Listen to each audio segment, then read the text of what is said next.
اللہ رب العزت نے ہر نبی اور رسول کو معجزات عطا کیے، اور جتنے معجزات اللہ تعالیٰ نے 1,24,000 انبیاء علیہ السلام کو، تمام رسولوں اور انبیاء کو جتنے معجزات دیے ہیں، ان سب کا مجموعہ اور اس سے بھی کثیر معجزات حضور علیہ السلام کو عطا کی۔ معجزات جو حضور علیہ السلام کو عطا ہوئے وہ عدد میں بھی سب سے زیادہ، کل انبیاء کے اجتماعی عدد سے بھی زیادہ، اور مرتبہ و کمال میں بھی زیادہ۔ جتنے معجزات آقا علیہ السلام کو عطا ہوئے، ان میں سب سے بڑا معجزہ قرآن مجید، اور قرآن مجید کے بعد وہ معجزات جن کا ظہور ہوتا ہے، تو قرآن مجید کے بعد سب سے بڑا معجزہ معراج کا ہے۔ چاند کو 2 ٹکڑے کرنا بھی اس کے بعد آتا ہے اپنے رتبے میں، چونکہ وہ معجزہ ایسا ہے جس میں اس اینڈ پر بھی مخلوق ہے، اس اینڈ پر بھی مخلوق ہے۔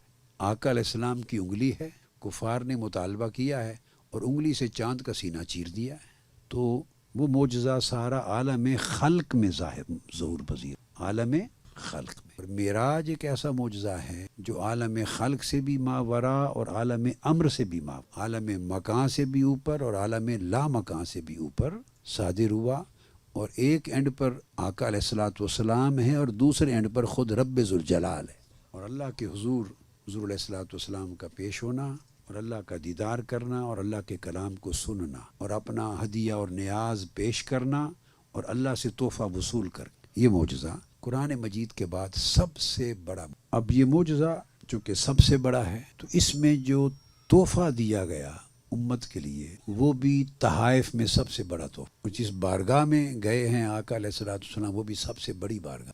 معراج کا معجزہ واحد معجزہ ہے جس میں اللہ رب العزت نے فعل کی نسبت مخلوق کی طرف کی ہی نہیں، حتیٰ کہ حضور علیہ السلام کی طرف بھی نہیں کی۔ یعنی اس معجزے کو، حضور علیہ السلام کے معجزے کو اس انداز کے ساتھ بیان کیا ہے کہ کوئی انگلی ہی نہ اٹھا سکے، فعل کی نسبت بھی نہیں کی، کیونکہ بہت بڑی بات تھی جو عقلوں اور لوگوں کے فہم اور ادراک سے بالا تر تھی۔ معلوم تھا کہ انگلیاں اٹھیں گی، زبانیں کھلیں گی، تو جیسے کوئی اپنے محبوب کو کہتا ہے بھئی میرے محبوب تم تو اس طرف ہو جاؤ نا، میں ڈیل کر لوں گا ان سے، بچا لیتا کہتا ہے وہ ان کی چھوڑو بات، ان پر مت مجھ سے بات کرو، میں لے گیا، بتاؤ کیا تکلیف ہے تمہیں، مت کہو میرے محبوب نے کہ انہوں نے تو کہا ہی نہیں کہ میں گیا۔ فرما رہا ہے ادھر مت زبانیں کھولو، ہاتھ مت اٹھاؤ، انہوں نے کب کہا ہے کہ میں گیا، میرے محبوب آپ ادھر آ جائیں، میں ان سے ڈیل کرتا ہوں، ادھر چھپا لیا، آؤ، جس نے انکار کرنا میں لے گیا، اب جس نے چیلنج کرنا ہے وہ مجھے کرے۔ یعنی اس معجزے کا ذکر اس انداز اور اس شان کے ساتھ کیا۔ اتنا بڑا معجزہ، اتنی بڑی عظیم بارگاہ میں حاضری، تو جو اللہ پاک نے تحفہ دیا، صاف ظاہر ہے اس سے بڑا تحفہ عالم خلق و امر میں، کائنات میں کوئی اور ہو سکتا ہے؟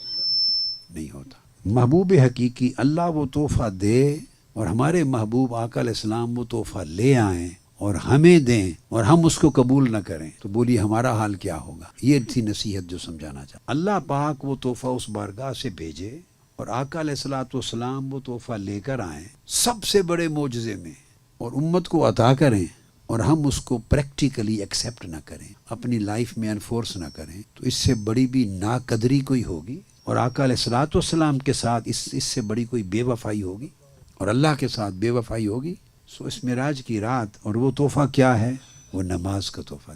جب آقا علیہ السلام اللہ رب العزت سے ملاقات کر کے واپس چلے تو مانگا باری تعالیٰ مجھے تو نے جو عطا کرنا تھا کر دیا، تو میں تو اپنی امت کے لیے خالی ہاتھ نہیں جاتا، میری امت کو بھی تو شریک کرنا ان آیات میں۔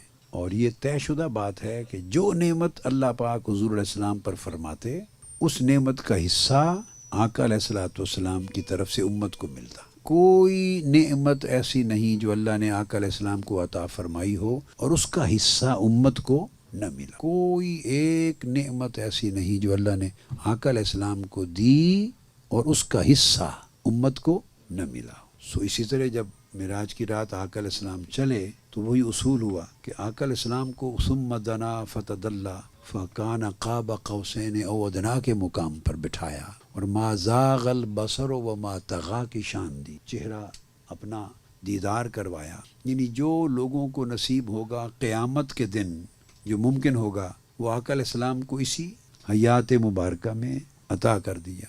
وَفَأَوْحَىٰ إِلَىٰ عَبْدِهِ مَا أَوْحَىٰ، اور باتیں کی اور اپنا جلوہ کرایا اور باتیں کی، وہی فرمائی، دیدار کیا. تو یہ جو ساری نعمت عطا ہوئی تو چلے تو عرض کیا باری تعالیٰ یہ تو میرے لیے ہے سارا کچھ، یہ تو سارا کچھ تو نے میرا دامن بھر دیا، تو میری امت کے لیے بھی تو کچھ دے نا. اس نے کہا پھر محبوب چونکہ آپ کو سب سے بڑی چیز دی ہے اس رات اپنا دیدار، جو موسیٰ علیہ السلام کو بھی نہیں دیا تھا.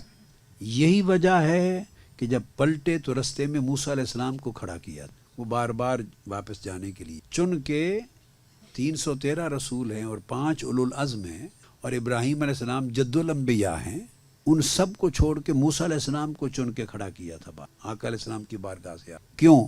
وہ اس لیے فرمایا محبوب یہ جو میرا دیدار کر کے اور مجھ سے مل کے جا رہے ہو، اس کی قدر اور اہمیت موسیٰ علیہ السلام سے بڑھ کے کون جانتا ہے؟ اس کی قدر اور اہمیت تو موسیٰ ہی جانتا ہے نا، جس نے مجھ سے مانگا تھا میرا دیدار. تو میں نے کہا تھا کہ لن ترانی، تو نہیں کر سکتا. اس نے پھر اصرار کیا تھا، کہا نہیں کر سکتا. پھر اصرار کیا تھا. میں نے کہا اچھا ایک تجلی پھینکتا ہوں طور پر، تو دیکھ لینا اگر وہ رہ گیا تو تم بھی کر لو گے. تو صرف تجلی کے اثر سے بے ہوش ہو گئے تھے.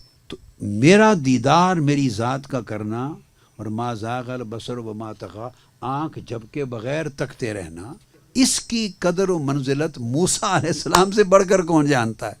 فرمایا موسیٰ علیہ السلام آج یہاں کھڑے ہو، دیکھو تمہیں فرمایا تھا تو نہیں کر سکتا، اور آج کر جو کر سکتا ہے آج اس کو تک لے. تو 50 نمازیں دی، تحفہ دیا معراج کی رات امت کے. اور وہ عنایت نعمت کیا تھی؟ وہ نعمت تھی اللہ کو تکنا، ما زاغ البصر وما، اور اللہ سے باتیں کرنا اور اس کے قرب، اس کی بارگاہ میں حاضر ہونا، اس کی بارگاہ میں حاضر ہونا. نعمت یہ تھی معراج کی رات جو آقا علیہ السلام کو عطا ہوئی. تو کوئی ایسی چیز ہی ضروری تھی تحفے میں دینا جو چیز اپنے دامن میں ان چیزوں کے اثرات سمیٹے ہوئے ہو، اسی نعمت کا حصہ دینا ہے نا. تو نعمت کیا ہے؟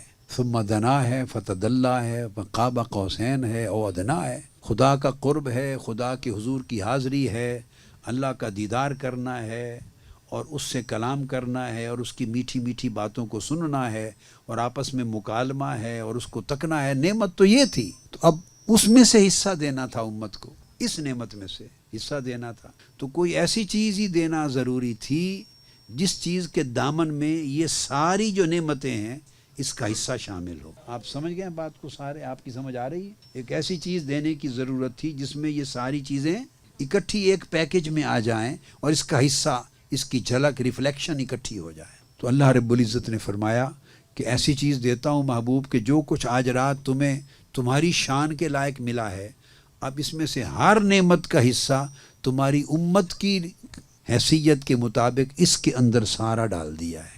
اب جو اس نماز سے جتنا شغف پیدا کر لے اس پر یہ ساری کیفیتیں اتنی کھل جائیں گی. جو اس نماز سے جتنا شغف پیدا کرے گا اس پر وہ کیفیتیں اتنی ہی کھلیں گی، مگر ایک یہ سارا کچھ سمیٹ کر اس نماز میں ڈال دیا. اس لیے آقا علیہ السلام نے فرمایا الصلاۃ معراج المومنین، کہ نماز میری امت کے مومنوں کی معراج ہے. اور پھر توجہ طلب بات یہ ہے کہ جو بات موسیٰ علیہ السلام جان رہے ہیں کہ حضور کی امت نہیں پڑھ سکے گی 50 نمازیں، بڑا مشکل ہوگا، وہ اللہ پاک خود نہیں جانتے. یہ سارا جو پورا پریکٹس کرائی جا رہی ہے، ایکسرسائز، اس کی ضرورت کیا ہے؟ پہلے 50 دینی اور اینڈ پر 5 ہی کرنی ہے. کیوں؟ اس میں اللہ پاک نے یہ فرمایا کہ اس نے چاہا محبوب اگر یہ کیفیت لی ہی ہے تو وہ نعمت آقا علیہ السلام کی صرف یہ نہیں تھی کہ وہاں پہنچ کر دیدار ملا اور کیفیت ملی اور قرب ملا اور حضور ملا اور مکالمہ ملا. نعمت صرف یہ نہیں تھی کہ اگر وہ ملے اور واپس پلٹیں تو آقا علیہ السلام سے یہ سب کچھ کٹ جائے. صرف وہاں ملا اور جب واپس آئیں پلٹ کے اپنے گھر تو اس میں سے کچھ بھی باقی نہ رہے تو پھر وہ نعمت کیا ہوئی؟ نعمت جب دی جاتی ہے تو پھر وہ دی جاتی ہے، پھر رہنے کے لیے دی جاتی ہے، جس کو دی اسی کے پاس رہے. تو آقا علیہ السلام کو نعمت جو ملی اب وہاں تو ہوا، مگر وہ اس لیے نہیں تھا کہ پلٹ کے جائیں گے تو اب یہ ملے گا، نہیں. اب آقا علیہ السلام کو اصل نعمت یہ تھی کہ یہ حال اور مقام عطا کر دیا تھا کہ محبوب یہ جو قاب قوسین پہ بٹھا کے سب کچھ دے دیا ہے. اصل نعمت یہ ہے کہ اب آپ پلٹ کے بھی جائیں گے تو چاہے مکہ کی گلیوں میں رہیں، چاہے طائف میں جائیں دعوت دیں پتھر چلیں، چاہے ہجوم سے خطاب کریں کوئی صفا پر 1.25 لاکھ سے خطاب کریں، خواہ جہاد میں جائیں، غزوہ بدر ہو، احد ہو، حنین ہو، بھلے لوگوں کے ساتھ لین دین کریں، گھر میں بیوی بچوں کے ساتھ فیملی میں بیٹھیں، باہر اپنی سوسائٹی کے غلاموں سے ملیں، جنگ کے لیے تدبیر کریں، فوجوں کو ترتیب دیں، اسٹیٹ چلائیں، پولیٹیکل میٹرز ہوں، اکنامک میٹرز ہوں، سوشل میٹرز ہوں، ڈومیسٹک میٹرز ہوں۔ محبوب اب نعمت یہ جو کعبہ قوسین پہ دے دی ہے، اب اس نعمت کا کمال عطا کا یہ ہے کہ یہاں تو تنہا بلا کر دیا ہے نا خلوت میں، اب یہ نعمت ساری جلوتوں میں آپ کے پاس رہے گی۔ یعنی آپ کا حال اب یہ ہوگا کہ جس حال میں بھی رہیں یہ کیفیت نہیں جائے گی، کہ اب یہ کیفیت دے دی ہے محبوب کو۔ وہ جو معراج کی رات کعبہ قوسین ادنیٰ پہ تھی محبوب، اب وہ فرش پہ چلتے پھرتے جہاں جائیں گے تو قلب کا باطن کا حال وہی رہے گا۔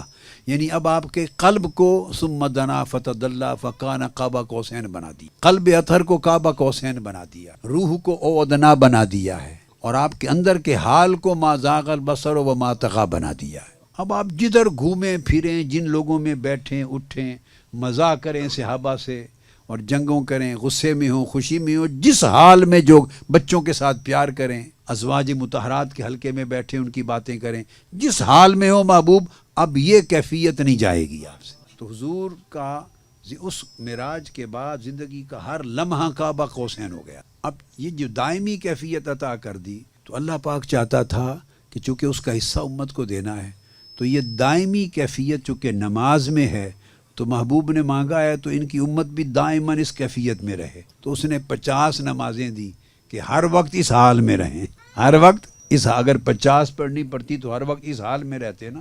زلیخا عاشق ہو گئی تھی نا حضرت یوسف علیہ السلام پر، دیوانی ہو گئی تھی نا زلیخا، اور وہ کچھ کیا جس نے یوسف علیہ السلام کو بڑی مشکلات میں ڈالا، اس کے عشق اور جنون نے اس کو پاگل کر دیا نا، حد کراس کر دی زلیخا نے۔ جب زمانہ گزر گیا اور وہ ایمان لے آئی اور تائب ہو گئی اور ایمان بھی لے آئی، معافی بھی مانگ لی، اور یوسف علیہ السلام کے عقد میں آ گئی۔ جب ان کی صحبت ملی اور فیض مل گیا، توجہ ملی، صحبت ملی، توجہ ملی، فیض ملی، تو سارا دن وہ 50 نمازوں کی طرح مصلی پر بیٹھتی تھی، اور سر اٹھا کے یوسف علیہ السلام کو تکتی بھی نہیں تھی، دیکھتی بھی نہیں تھی۔ تو ایک روز یوسف علیہ السلام ہنس پڑے، پوچھا بے زلیخا، اس وقت تو میری جان کھا لی تھی اور مجھے جیل بھجوا دیا تھا، عالم یہ تھا تمہارے عشق اور دیوانگی کا، اور اب حال یہ ہے کہ جب میں مل گیا ہوں، جب میں اس وقت ملا نہیں تھا، مل گیا ہوں تو اب مجھے تکتی نہیں ہو۔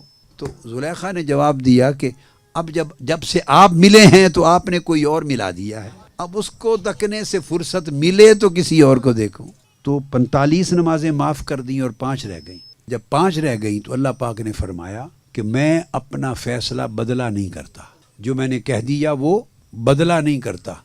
سو اب فیصلہ یہ ہوا کہ پڑھو گے 5 اور اجر 50 کا ہی رہے گا۔ پڑھو گے 5، پڑھنے کے لیے 5 رہ گئیں، اور وہ جو اس کے اثرات اور برکات ملنی ہے نا، اور اجر و ثواب ملنا ہے، کیفیت، وہ 50 کا ہی رہے گا۔ کیفیت یہ ہوگی جیسے تم نے 50 پڑھی، ٹھیک ہے، سمجھ آئی، 50 ہی رہیں گی۔ تو اللہ رب العزت نے تحفہ دیا، 5 نمازیں کر دی پڑھنے کے لیے، اور اس کی جو کیفیات اور برکات اور اثرات اور اجر اور ثواب وہ 50 کا برقرار رکھا۔ گویا صبح سے شام تک کوئی آدمی اسی حال میں لگا رہا، 5 پڑھ کے سارا دن رات گویا اسی حال میں رہا۔ تو 5 نمازوں کا پابندی سے پڑھنے کا مقصد اور اس کا فائدہ یہ ہے کہ جو پابندی سے 5 پڑھ لے، یعنی جس نے فجر پڑھ لی تو یہ حال ظہر تک اس کا برقرار رہا، جس نے ظہر پڑھ لی تو عصر تک برقرار رہا، جس نے عصر پڑھی اس کا مغرب تک برقرار رہا، جس نے مغرب پڑھی اس کا عشاء تک برقرار رہا، جس نے عشاء پڑھی اس کا فجر تک سویا رہا مگر فجر تک برقرار رہا۔ 24 گھنٹے کا سائیکل بنا دیا۔ یہ بہت عظیم تحفہ ہے۔ ذہن میں خیال آتا ہے کہ ہم چلو نماز تو پڑھیں مگر اس کے اندر ہمیں یہ کیفیات تو ملتی نہیں، یہ کیفیات تو نہیں ملتی، کیا کریں؟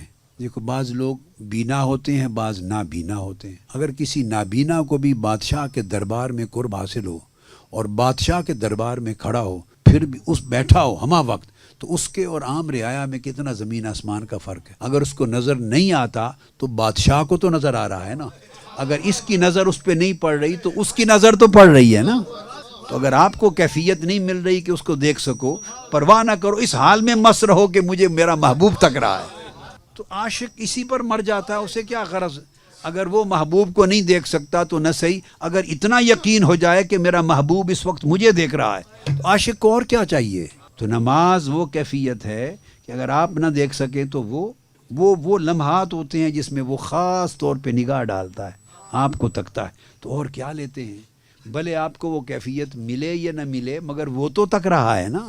سو اس کا تصور کر کے آنکھیں بند کر کے اس تصور میں مست رہیں، کیا اس میں مست رہیں کہ 5 مرتبہ اگر باقی اوقات میں کسی کو نصیب نہیں ہے، کئی وہ بھی ہیں کہ ان کو ہر لمحہ تکتا ہے، ایسے بھی ہیں جن کو وہ ہر لمحہ تکتا ہے اور یاد کرتا ہے، لیکن اگر یہ کیفیت نہ بھی ہو تو کم سے کم اس پر ہی خوش رہو کہ 5 وقت ایسے آتے ہیں کہ جب میں وضو کر کے مصلی پہ کھڑا ہوتا ہوں اور وضو کر کے مصلی پر کھڑی ہوتی ہوں تو 5 وقت دن میں ایسے آتے ہیں کہ وہ اللہ پاک ڈائریکٹلی مجھ کو تکتا ہے۔ اس سے بڑھ کے اور کیا چیز ہے؟ اور کیا چاہیے کہ وہ دیکھتا ہے۔ اب آگے جب یہ خیال یقین میں بدل جائے کہ اس وقت وہ مجھے دیکھ رہا ہے تو جتنا آپ سنور سکتے ہیں اتنا سنور جائیں، بس جتنا آپ کے بس میں ہے اتنے ادب میں ہو جائیں، اتنا دھیان ادھر کر لیں، اتنے ذوق سے قرات کر لیں، اتنے ذوق سے سجدہ کر لیں، جتنا کچھ آپ کے بس میں ہے کر لیں، اس لیے کہ وہ تو دیکھ رہا ہے نا کہ آپ میری خاطر یہ بندہ اور میری خاطر یہ بندی ایسے جو آنکھیں جھکائے ہوئے ہے، ایسے ذوق سے قرات کر رہی ہے، ایسے سجدہ کر رہی ہے، رکوع، وہ تو سب کچھ دیکھ رہا ہے نا۔ اگر محبوب کسی کا تک رہا ہو تو بس محب اور کیا مانگتا ہے؟ تو یہ 5 نمازیں ایسی ہیں کہ ان اوقات میں اللہ دیکھتا ہے، دھیان کرتا ہے آپ کی، اور آقا علیہ السلام نے اس کی گارنٹی دی، فرمایا لسان ان تعبد اللہ کانک تراہ فإن لم تکن تراہ فإنہ یراک۔ آقا علیہ السلام جو بات میں نے کہی گارنٹی دی، عبادت کرتے ہوئے ایسے کرو کہ تم اس کو دیکھ رہے، اور اگر تمہیں یہ کیفیت اور حال نصیب نہ ہو، یہ حال نصیب نہ ہو کہ تم گویا اس کو دیکھ رہے ہو تو اس کی فکر نہ کرو، اس حال کو یقین میں مست ہو جاؤ کہ وہ تو مجھے دیکھ رہا ہے نا، اور یہ پختہ ہوتا چلا جائے گا نا یقین، تو یہی گریجولی آپ کو کیفیات میں بڑھاتا چلا جائے۔ تو کتنی بڑی بات ہوگی کہ آج معراج پاک کی موقع پر جمع ہیں، تو اس تحفے کو دیا تو اللہ اور اس کے رسول نے، لیکن میں اس کی اہمیت کو دوبارہ یاد کرا دیا، تو اس تحفے کو ایسا لے کے جائیں کہ آج رات کے بعد 5 نمازوں میں سے کوئی نماز نہ چھوٹے۔ کیا میں یہ توقع کر سکتا ہوں؟ کہیں ایسا تو نہیں کہ آپ سے ہاتھ کھڑا کرا لوں اور گناہ ہو جائے، آپ پورا نہ کریں اور پھر گناہ گار ہوں، ایسا تو نہیں؟ ہاتھ کھڑا کریں۔ نقطہ سمجھ آگے؟ آپ کو بھلے کچھ دکھائی دے یا نہ دے، وہ تو آپ کے چہرے پر اپنی نگاہیں جمائے ہوئے ہے نا، فَإِنَّكَ بِأَعْيُنِنَا، تم ہماری آنکھوں کے سامنے ہو، تو اس کے دیکھنے سے گناہ دھل جائیں گے۔ جس کو وہ دیکھ لے اس کا کیا گناہ بچے گا؟ آپ کو وہ حال کیفیت ابھی ملتی ہے نہیں ملتی، بودر نہ کریں، یہی کیفیت پر اکتفا کریں کہ وہ مجھے دیکھ رہا ہے، اور جس کو رب تکے دیکھے اس کے گناہ کہاں رہنے۔ اور اس کے لیے ایک آسان طریقہ بتا دیتا ہوں جس میں نماز پڑھنا 50% آسان ہو جائے گا۔ 50% ہر وقت وضو کے ساتھ رہیں۔ کیا؟ ہر وقت وضو کے ساتھ رہیں۔ جب وضو پہلے سے ہی موجود ہوگا، ٹوٹے گا ہی نہیں، تو نماز پڑھنا 50% آسان ہو جائے گا۔